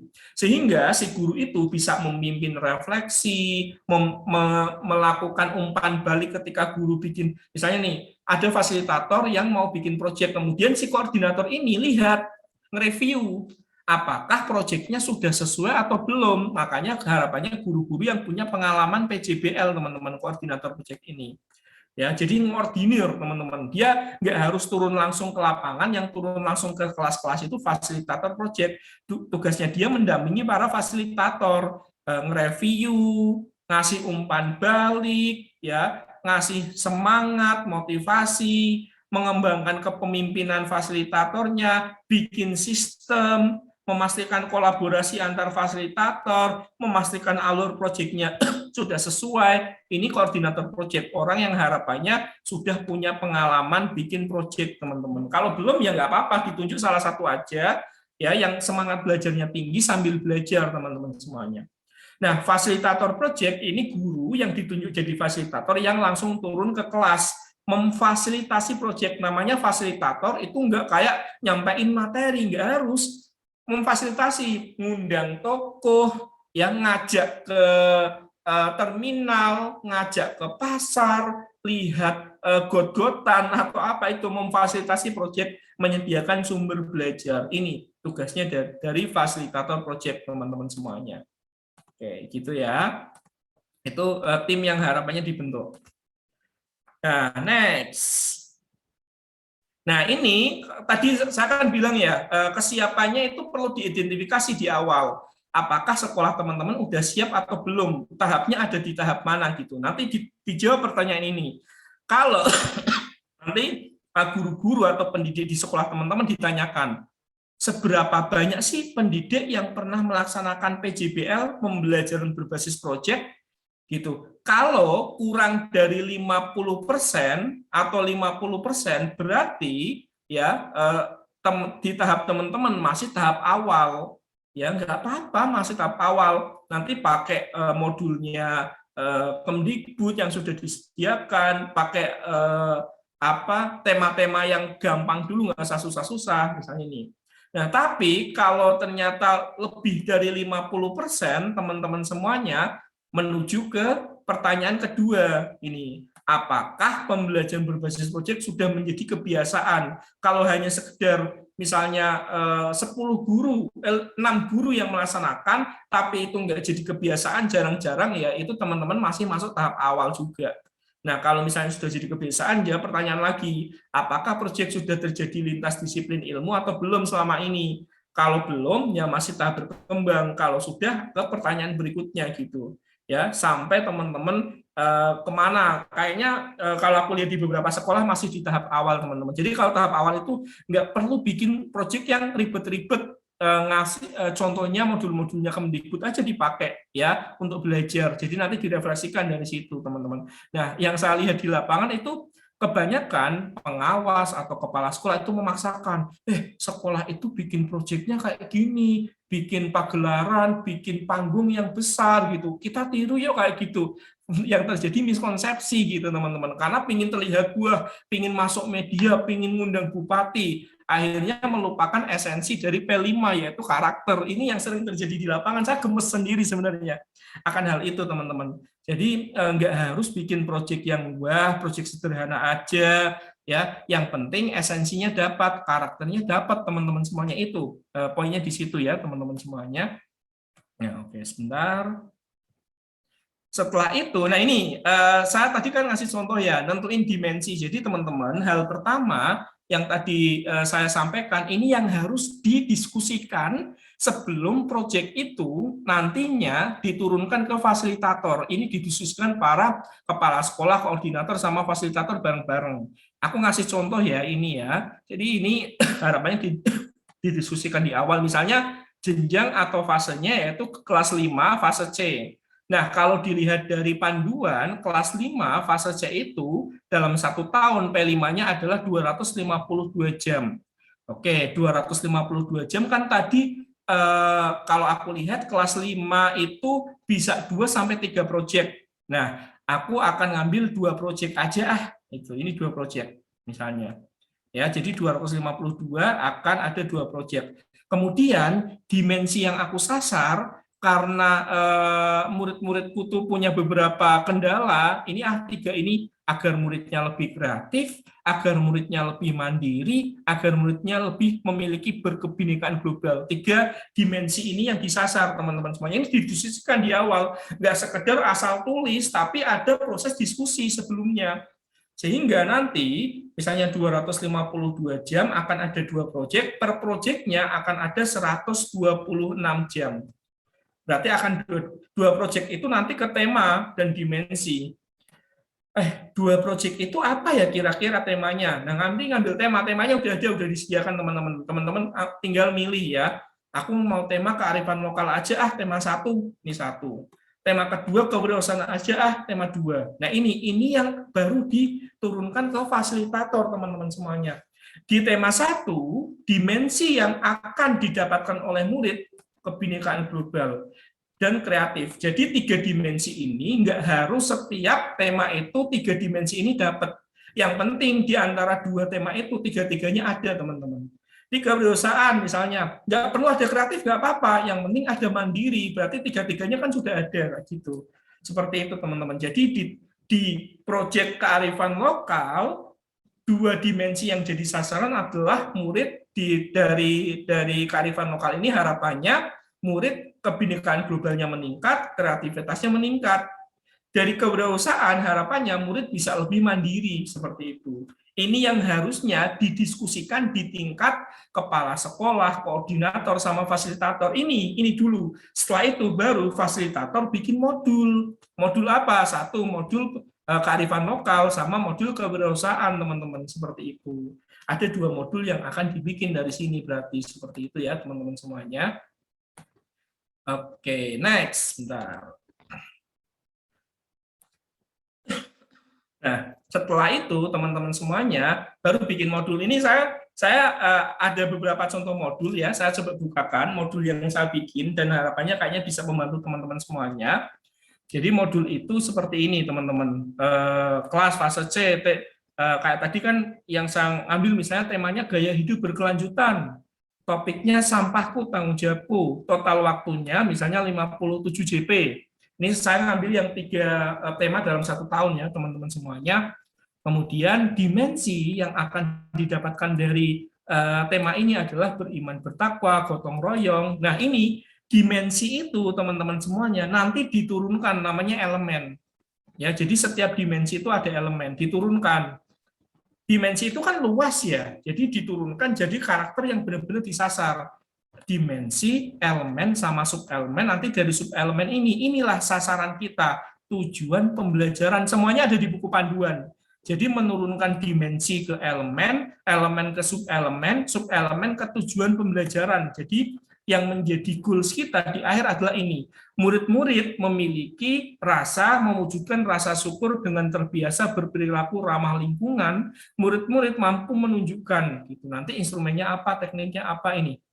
Oke, ini yang pertama, tahap menemukan ada 20 JP, ngapain aja? Nah, ini dibikin aktivitasnya apa? 15 JP, ngapain aja? Dan lain sebagainya seperti itu. Ini modul 57 JP, teman-teman. Apa yang akan dilakukan oleh teman-teman semuanya. Itu ya, itu contoh dari saya. Nanti teman-teman bisa explore sendiri. Oke, next. Nah, oke, bentar ya. Nah, ini terakhir dari saya, teman-teman semuanya. Harapannya sesuatu yang dianjurkan dan sesuatu yang harus dihindari, teman-teman, ketika melaksanakan P5. Yang pertama, harapannya teman-teman memastikan proyeknya memadukan minat murid dengan tuntutan kurikulum. Itu yang harapannya, murid minatnya apa ya? Oh ternyata muridku minatnya kayak gini ya, nanti aku padukan bisa gitu. Yang perlu dihindari sebatas mempraktikkan resep teman-teman. Anak-anak silakan bikin ini caranya. Itu dihindari ya. Jangan sekedar hanya how to ngasih resep. Kemudian anjurannya menyediakan pilihan dan kesempatan bagi murid untuk menumbuhkan rasa memiliki. Jadi ngasih pilihan. Nak mau bikin apa ya? Jadi kalau bisa produknya itu kalau bisa jangan ditentukan, murid yang bisa nentuin sendiri gitu. Itu bisa lebih bagus teman-teman. Ya, hindari juga lingkup proyek yang terlalu luas dan kompleks sehingga pengerjaannya melewati batas waktu. Jangan yang wah banget gitu, yang harus ini harus itu. Ini yang sering saya lihat teman-teman. Mendorong terjadinya proses berpikir melalui pertanyaan yang perlu dianjurkan. Ya, jadi tugasnya fasilitator itu enggak menjejali terus, tapi pantik dengan pertanyaan. Ya, hindari fokus pada hasil karya lain yang terlihat buah menggiurkan. Ini yang sedang terjadi di lapangan. Kita akan bikin pagelaran yang besar, sewa panggung, bikin pagelaran, ngundang bupati, ngundang media. Akhirnya P5 itu menganggapnya P5 itu ngabisin uang deh. Ya itu karena Bapak Ibu sendiri yang pingin kayak gitu, padahal nggak harus kayak gitu, teman-teman. Ya, itu.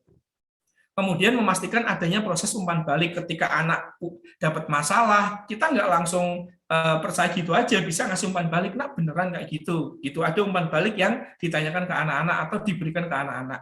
Pengerjaan proyek yang menekankan pada dorongan untuk kompetisi ini juga yang sering saya lihat. Kalau bisa teman-teman, proyeknya jangan dikompetisikan. Siapa proyek yang terbaik adalah ini, itu jangan ya teman-teman. Kemudian harapannya melakukan beragam assessment, kemudian menguji yang perlu dihindari, menguji penguasaan proyek dengan hanya pengetahuan semata gitu. Apa sih gotong royong itu? Apa sih ciri-cirinya? Nggak sekedar itu teman-teman semuanya ya. Oke, nah terakhir teman-teman semuanya, jika teman-teman dapat inspirasi, insight dari yang saya sampaikan pada malam hari ini, silahkan posting di sosial media, mention saya Rizky Rahmat, jangan jadi guru ataupun kampus pemimpin merdeka, nanti saya repost. Kalau teman-teman ingin didampingi lebih lanjut ya tentang kurikulum merdeka, baik itu bikin assessment, ngerancang pembelajaran, P5-nya lebih bagus lagi, silakan teman-teman isi formulir ini, minat program siap kurikulum untuk tim saya, kampus pemimpin merdeka bisa mendampingin teman-teman. Ini kami sedang mendampingi sebuah institusi namanya Yayasan Telkom, jadi semua sekolah di bawah Yayasan Telkom itu sedang kami latih untuk P5-nya teman-teman. Nanti saya masih penasaran nanti hasilnya kayak apa. Dari pemahaman konsep tadi sampai nanti pameran karya teman-teman, benar-benar didampingin dari awal sampai akhir teman-teman semuanya itu ya. Itu kami juga sedang mendampingi beberapa sekolah di Sekadau dan Malang ya untuk bisa kurikulum merdekanya kayak apa. Jadi kalau teman-teman punya NGMP komunitas ingin didampingi kami, silakan isi formulir itu, nanti tim kami akan menghubungi teman-teman ya berkaitan dengan itu. Silakan nanti teman-teman bisa ngisi formulir di situ, tim kami akan hubungin untuk diskusi tantangannya di mana, apa yang bisa dilakukan. Oke, itu dari saya, Pak Yoga. Mungkin setelah ini ada sesi tanya jawab. Masih ada waktu sekitar berapa ini? 10 menit. Saya kembalikan ke Pak Yoga. Terima kasih. Selamat malam. Assalamualaikum warahmatullahi wabarakatuh. Waalaikumsalam warahmatullahi wabarakatuh. Ya, terima kasih Pak Rizky. Tadi cukup menarik yang disampaikan terkait dengan dengar ya. Ya, jadi tadi sudah banyak yang disampaikan oleh Pak Rizky terkait dengan proyek profil penguatan pelajar Pancasila, dan ternyata banyak sekali yang masih penasaran. Tadi banyak yang sudah mulai tercerahkan terkait dengan proyeknya, tapi bingung cara penyusunan modulnya. Nah, mungkin karena masih ada waktu, silahkan nanti bisa bertanya langsung ke Pak Rizky. Kita batasi 3 dulu ya Pak Rizky. Boleh. Yang penting nggak lebih dari 8:30, karena 8:30 saya ada acara Pak. Oke, silahkan nanti langsung bertanya saja. 3 orang, nanti satu pertanyaan langsung dijawab atau ditampung dulu Pak Rizky? Bisa langsung saya jawab, saya Langsung, sering siap. pelupa soalnya. Siap. Oke. Saya, Pak. Ini ada 2 yang sudah raise hand. Pak Muhammad Berkah, SD Airo. Oke. Halo. Dengaran, Pak? Terdengar. Oke. Monggo. Terima kasih pada moderator. Terima kasih pada Pak Rizky. Saya juga mengikuti Pak Rizky dalam IG-nya dan TikTok-nya juga. Sangat luar biasa Pak Rizky membuat postingan-postingan itu, sehingga saya tertarik. Ini Pak yang ingin saya tanyakan, karena pemahamannya itu masih di ending Pak, di produk gitu loh Pak, kalau di tempat saya itu masih di produk itu. Jadi P3-nya itu masih di belum menjadi utama gitu, belum menjadi tujuan itu. Terus kemudian ini Pak, apakah semua itu P5 ini harus diawali dari permasalahan atau diawali dari apa yang diinginkan oleh guru Pak? Seperti itu. Oke, terima kasih Pak Barka. Aku langsung jawab ya Pak Yogo ya. Ya, benar banget Pak. Harusnya bukan produk apa yang akan dibikin, tapi P3-nya. Profil pelajar Pancasila apa yang ingin ditumbuhkan pada diri anak-anak. Gitu. Misalnya kayak tadi ya, ini kayaknya anak-anak tuh sikap beriman bertakwa kepada sesama manusianya masih jelek deh. Masih sering bullying, masih suka perundungan gitu. Jadi menurut saya memang harapannya berbasis masalah yang ada di sekitar Pak. Gitu. Misalnya nih Pak Barka lihat bahwa di sekolahnya Bapak ini banyak anak-anak tuh yang masih egois atau masih nggak sopan sama gurunya. Nah itu dibikin project bisa gitu. Jadi berbasis masalah yang dilihat oleh gurunya gitu. Kayak kemarin di tempatnya temanku misalnya melihat bahwa anak-anak itu masih suka makan sambil berdiri. Ini kan masalah. Nah, akhirnya itu dibikin proyek. Nah, anak-anak disuruh meneliti kenapa itu terjadi gitu.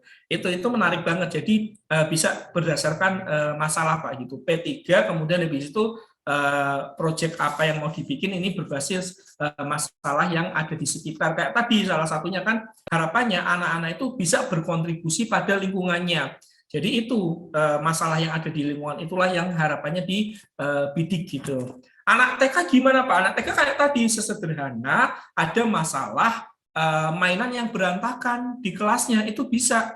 Ada anak yang sering ganggu yang lainnya, itu bisa dibawakan proyek, bisa kayak gitu. Gitu Pak, kalau dari saya ya berbasis masalah bisa. Oke, terima kasih Pak Rizky. Sama-sama Pak Barka. Oke, lanjut ke pertanyaan berikutnya. Ini ada Kori Eka Handayani, SMP Negeri 1. Monggo Bu Kori Eka Handayani. Ya, Assalamualaikum warahmatullahi wabarakatuh Pak. Selamat Pak Rizky. Terima kasih atas kesempatannya. Ya, yang saya ingin tanyakan yang pertama adalah tadi kan Pak Rizky sudah menyebutkan bahwa dimensi itu disesuaikan dengan dimensi dan tema itu disesuaikan dengan kondisi pelajar. Nah, dimensi dan tema ini kan kami sudah melakukan atau mempersiapkan di awal tahun pembelajaran. Namun menurut Pak Rizky tadi disesuaikan dengan kondisi pelajar juga. Nah, ternyata misalkan di akhir-akhir ada kondisi pelajarannya, ada kondisi pelajar ini ada perubahan gitu dibandingkan dimensinya gitu yang sebelumnya yang sudah ditetapkan. Apakah dimensi itu bisa dirubah? Yang pertama. Kemudian pertanyaan saya yang kedua, tadi juga kalau saya lihat ini aktivitasnya sangat baik ya Pak. Yang saya ingin tanyakan selanjutnya adalah bagaimana cara membuat kegiatan atau aktivitas yang kelasnya itu banyak. Nah, kami sih sudah melakukan di sekolah ini seperti ini ya Pak ya. Mohon bimbingan dan arahannya, apakah ini sudah cukup benar atau masih perlu diperbaiki. Kami di di sekolah itu ada 7 kelas 7. Nah, kemudian dalam kelas 7 itu misalkan dalam tema itu kami bagi-bagi lagi ke dalam sub kelasnya gitu. Misalkan kayak kemarin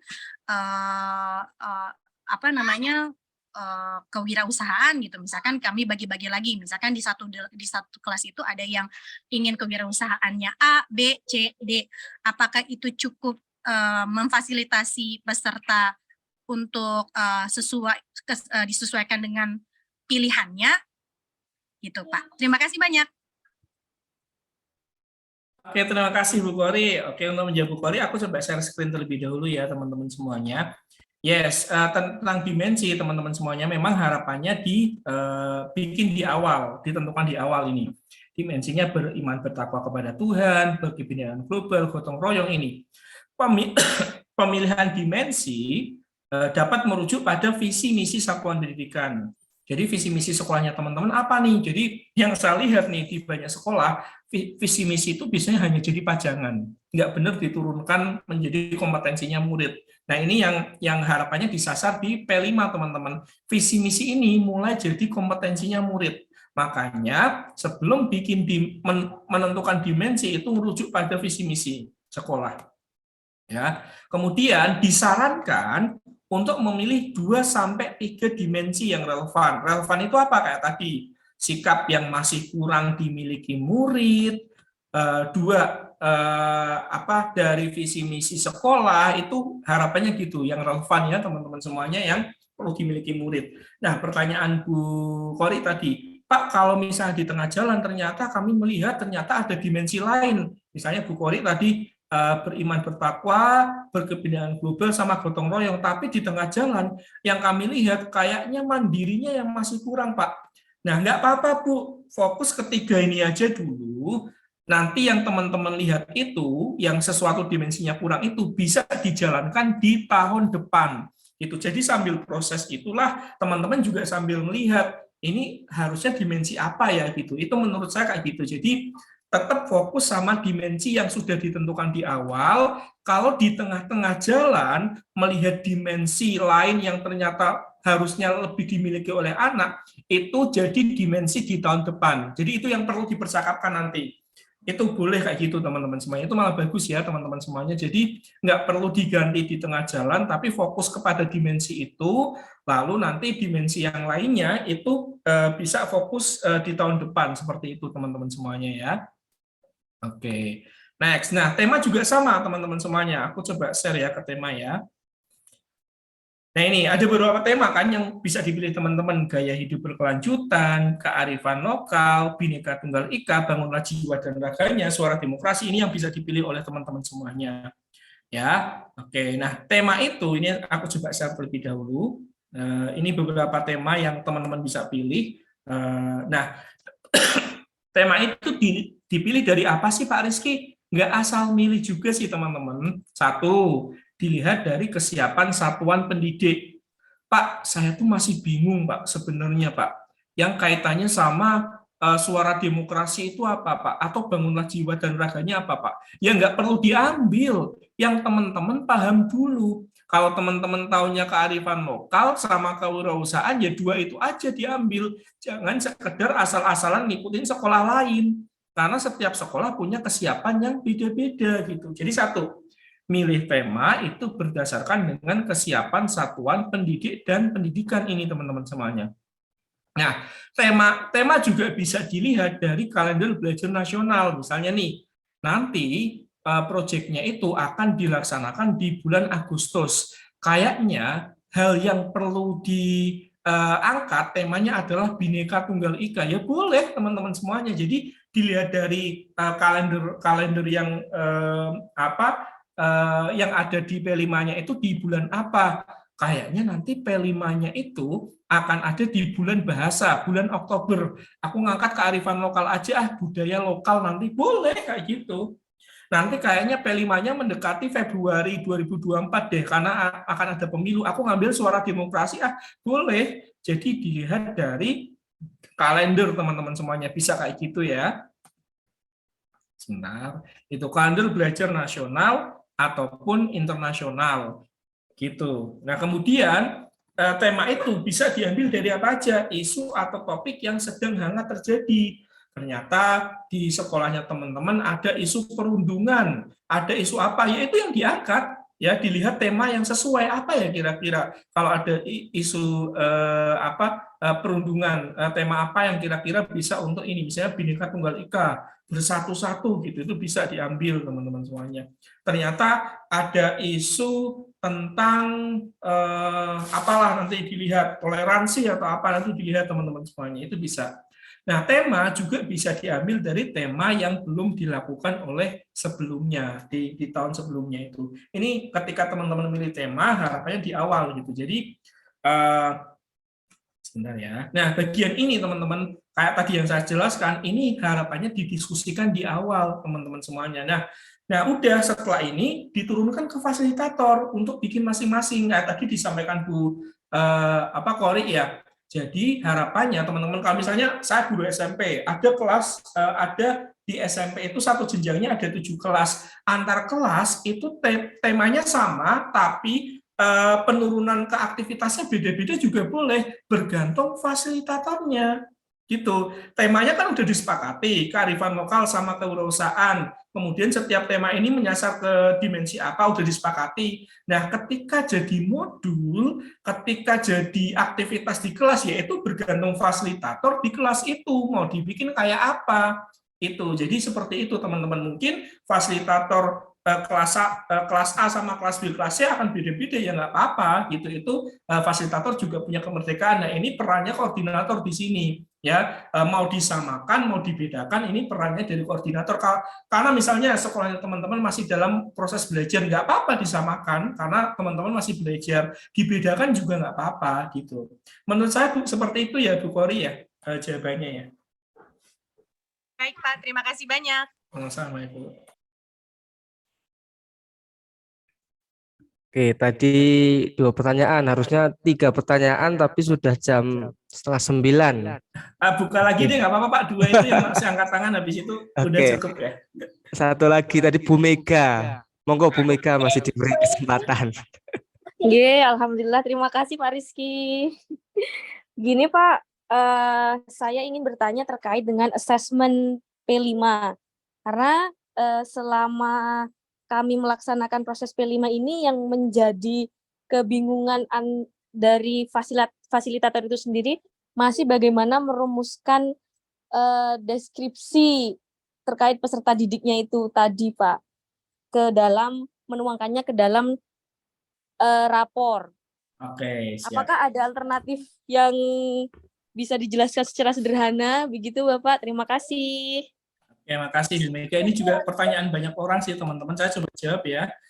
Jadi pertama teman-teman, saya garis bawahi dalam P5 yang dinilai itu bukan produknya teman-teman, tapi yang dinilai adalah karakternya anak gitu ya. Makanya teman-teman semuanya itu karakternya anak itu ada di mana? Itu nanti ada di sub elemen ya yang akan di ini. Jadi kayak gini misalnya nih. Ya, aku mau bikin jurnal untuk melihat karakternya anak udah bagus atau belum, teman-teman semuanya. Sebentar ya. Ini, yang pertama, aku kan udah tahu dimensi apa yang akan jadi sasaran. Ini misalnya beriman bertakwa, kemudian saya turunkan jadi elemen, kemudian saya turunkan jadi subelemen. Nah, subelemen itu nanti kita turunkan jadi tujuan pembelajaran. Nah, tujuan pembelajaran inilah yang akan kita lihat pada setiap aktivitas, teman-teman. Makanya nanti dibikin rubrik ya, MB mulai berkembang, SB sedang berkembang, BSH berkembang sesuai harapan. BSH harus saya ini bukan BSM. SAB sangat berkembang. Pada aktivitas pertama, Agus ya dalam mewujudkan rasa syukur berperilaku ramah lingkungan itu gimana sih sikapnya? Oh ternyata dia SB sedang berkembang, masih malu-malu di awal. Kalau menunjukkan ekspresi harapan positif, dia ternyata masih MB, mulai berkembang masih di awal kayak gitu. Jadi itu bikin semacam jurnal untuk checklist perkembangan anak setiap proyeknya teman-teman semuanya.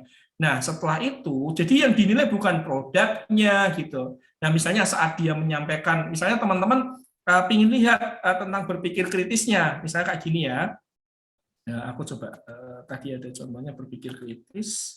Sebentar. Nah ini, ketika anak mengajukan pertanyaan, anak itu masih tahap di mana ya? Misalnya, anak ternyata bisa mengajukan pertanyaan dan mengidentifikasi suatu masalah, mengkonfirmasi pemahaman, ini masih mulai berkembang. Jadi teman-teman nanti bisa bikin rubrik kayak gini teman-teman semuanya. Pak, caranya bikin rubrik gimana? Saya biasanya kalau teman-teman nggak bisa bikin rubrik, nanti teman-teman sebenarnya sudah ada sih di PMM. Saya biasanya kalau bikin rubrik kayak gitu teman-teman pakai ChatGPT. Ini saya kasih contoh ya, biar teman-teman nanti bisa dilaksanakan. Misalnya ini, saya ingin ngukur ya teman-teman semuanya. Saya ngasih contoh yang ini. Saya ingin ngukur kemampuan ini misalnya, sebentar ya, saya coba kopikan di sini, mewujudkan rasa syukur, ini nggak bisa di copy, ini ternyata ini, bentar. Buatlah rubrik penilaian dengan indikator, ini misalnya dengan indikator kayak gini. Ini aku coba kopikan. Aku biasanya pakai ChatGPT, teman-teman. Itu enak banget. Ini saya copy dulu sebentar. Dengan indikator MB mulai berkembang pada, misalnya pada ini. Saya ngambil salah satu ya, ini ya. Ini buatlah tabel rubriknya. Misal kayak gini. Nah, ini nanti yang bikin ChatGPT, teman-teman semuanya. Ini kita lihat ya, apakah berhasil. Ini teman-teman bisa bikin kayak gitu ya, ketika bikin rubrik ini masih proses teman-teman semuanya. Jadi ChatGPT itu sangat membantu saya sih teman-teman semuanya. Ya. Kalau ini rubriknya keliru, kayaknya kesalahan saya sih dalam ngasih prompt gitu ya. Ini indikatornya. Nah itu teman-teman. Ya itu, coba enak banget kan, langsung jadi semuanya, MB-nya apa, SB-nya apa, PSH-nya apa gitu. Pakai ChatGPT, waktu kita berkurang banyak. Udah, tinggal kita bikin rubrik, selesai. Ya, gitu. Harus pakai AI, teman-teman, era sekarang. Teman-teman mau bikin pembelajaran diferensiasi, pakai AI. Bikin rubrik pakai AI. Gitu. Ini kayak gini, udah. Tugas kita selesai, tinggal ini kita lihat. Ketika anak menunjukkan keyakinan pada kemampuan orang lain, itu dia masuk MB, SB, BSC, atau SAB ya. Kalau anak masih mengungkapkan keyakinannya aja dan masih cenderung ragu-ragu, berarti dia masih MB. Kalau anak menunjukkan keyakinan cukup namun masih perlu didorong, dia masih SB. BSC-nya kayak apa? Ini bisa pakai ChatGPT, enak banget ini. Dibikinkan masih proses, lengkap banget. Gitu teman-teman, caranya seperti itu. Jadi jangan Oke, keywordnya ya, promnya saya kayak gini teman-teman. Buatlah rubrik penilaian dengan indikator ini, MB, SB, BSH, pada menunjukkan ekspektasi, buatlah tabel rubriknya gitu. Promnya kayak gini teman-teman. Nah ini, nanti silakan. Ya, saya juga sama kalau mau bikin apa-apa ini semua ChatGPT. Kalau saya bikin konten, saya bikin modul, saya bikin apa, semua sekarang pakai ChatGPT. Ya, jangan dibikin susah teman-teman semuanya di era sekarang. Yes, sangat menarik, menarik Pak Rizky. Terima kasih banyak. Yes, gitu teman-teman. Jadi di era sekarang memang yang paling penting adalah bikin kalimat perintahnya teman-teman semakin detail. Kalau misalnya teman-teman belum puas akan ini, ya udah dikasih umpan balik di sini gitu. Seperti itu teman-teman semuanya ya. Itu penilaiannya bisa seperti itu. Nah kemudian kalau di rapotnya kayak apa sih Pak? Nah rapotnya kayak gini teman-teman semuanya. Rapotnya itu nggak berupa nilai teman-teman semuanya. Rapotnya itu berupa rubrik sama. Ya tema misalnya ini.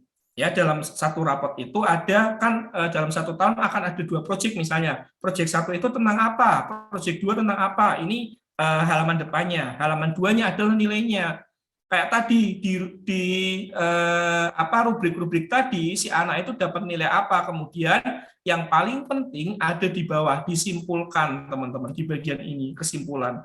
Dalam mengerjakan proyek ini si Didi aktif melibatkan diri dengan memberikan usulan ini. Jadi nggak ada angka, tapi deskripsi teman-teman semuanya seperti itu. Dan yang dinilai itu sikap, bukan produk sekali lagi ya itu. Itu Pak Yogo kalau dari saya untuk jawabannya Bu Mega tadi seperti itu ya teman-teman semuanya. Oke, saya kembalikan ke moderator. Siap Pak Rizky. Begitu Bu Mega. Sudah jelas Ibu Mega? Cek. Nggih, Bapak, sangat jelas. Terima kasih banyak. Alhamdulillah. Sangat membantu untuk kami yang masih awal dalam mempelajari proyek. Alhamdulillah. Semangat Ibu. Nggih. Ya itu ya tadi, jadi sudah ditutup untuk sesi tanya jawab atau diskusinya karena waktu yang sudah tidak memungkinkan. Seperti itu saya ucapkan terima kasih untuk Pak Rizky yang sudah berkenan berbagi bersama kami sehingga kami malam ini lebih paham terkait dengan proyek P5 tersebut, di mana tadi ternyata P5 ini fokus pada karakter bukan pada produk. Ini yang mungkin sering sekali kita salah mengartikan P5.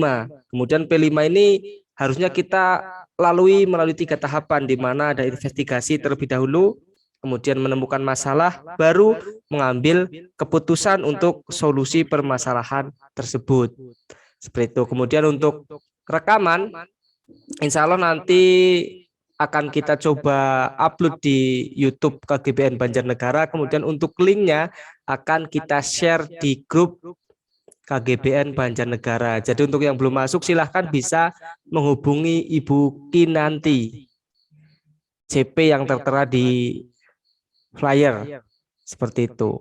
Kemudian saya ucapkan juga terima kasih untuk Bu Kinanti, ya, sosok di balik layar yang kalau tidak ada beliau mungkin acara ini tidak dapat berjalan dengan baik seperti itu. Beliau yang sudah menyediakan Zoom-nya, kemudian sudah menghubungi pematerinya.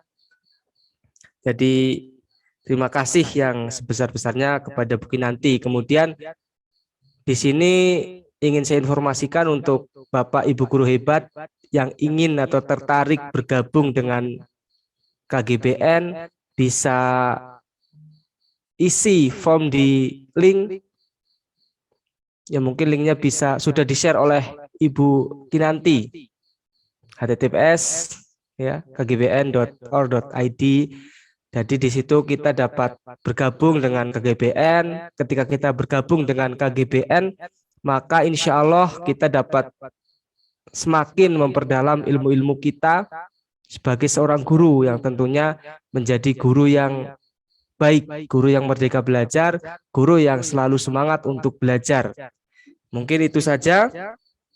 Silakan Bapak Ibu bisa sambil mengisi link yang sudah dibagikan oleh Ibu Kinanti. Sekali lagi saya atas nama pribadi memohon maaf kepada Bapak Ibu guru hebat jika dalam membimbing atau menemani diskusi banyak kesalahan, banyak tutur kata yang kurang berkenan. Saya pribadi mohon maaf yang sebesar-besarnya. Mungkin seperti itu. Apabila ada pertanyaan lain terkait dengan rekaman bisa langsung hubungi di CP. Kemudian untuk banyak yang tanya PPT-nya dibagi atau tidak, PowerPoint ini milik Bapak Rizky, jadi kita hanya share rekamannya seperti itu. Kemudian semoga di lain waktu, di lain kesempatan kita dapat melaksanakan kegiatan yang sama dengan materi yang berbeda, bisa dengan pemateri yang sama atau pemateri lain. Seperti itu, selamat malam, selamat beristirahat Bapak Ibu guru hebat. Semoga lain kali kita dapat dipertemukan pada kegiatan yang baik kegiatan yang menambah ilmu kita. Sekian dari saya. Wassalamualaikum warahmatullahi wabarakatuh. Waalaikumsalam. Terima kasih Bapak Ibu izin live ya. Nggih, Pak Terima Rizky. kasih. Terima kasih, Pak Rizky. Ya, teman-teman.